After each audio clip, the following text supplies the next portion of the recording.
হয়েছিল। জাকির ভাই আপনি কিন্তু কথা এড়িয়ে গেছেন। ভাই কোনটা কোন বিষয়ের বছর ও আমার কেকের বিষয় 3 তারিখের বিষয়। হ্যাঁ 3 তারিখে ভাইয়া আমরা জাকির ভাই, আপনি কিন্তু আমরা টাকা 3 ছেড়ে দেন তারিখে আমাকে। 3 তারিখে কিছু কেক জাকির ভাই আরেকটা কথা, ইনশাআল্লাহ। কমেন্টে কিন্তু অনেক মেয়ে আপনার প্রপোজ করে। তাই আল্লাহ মাফ করুক। আর যারা করেন ঠিক আছে, আমি আপনাদের ভাই, আমি জাতীয় ভাই, যেহেতু আপনারা আমাকে বানাইছেন সবাই বলেন যে আমি জাতীয় ভাই। আলহামদুলিল্লাহ আমি জাতীয় ভাই হয়ে থাকতে চাই। আর যেহেতু আলহামদুলিল্লাহ আমার বউ আছে, আমার দুটো বাচ্চা আছে, তো তাদের দিকেও তাকায় হচ্ছে কি আপনারা একটু কমেন্টগুলো একটু ফলো করে করেন। কারণ আমি চাই না যে আমার কোনো ব্যবহার, কোনো আচার আচরণ, কথাবার্তার কারণে আমার বাচ্চা টুডে টু মত কীরকম। আমি এখন কথাগুলো বলতেছি, এগুলো অবশ্যই ভূগোলে থাকবে।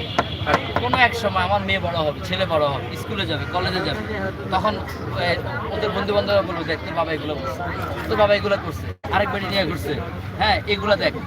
এই জিনিসগুলো তখন তারা নিতে পারবে না, মেন্টালি তারা একটা ডিপ্রেস হয়ে যাবে।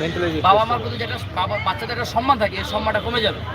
তখন তাদের ওই জায়গায় যেখানে বাবা মাকে থাকা উচিত ওখানে রাখবে না, অন্য জায়গায়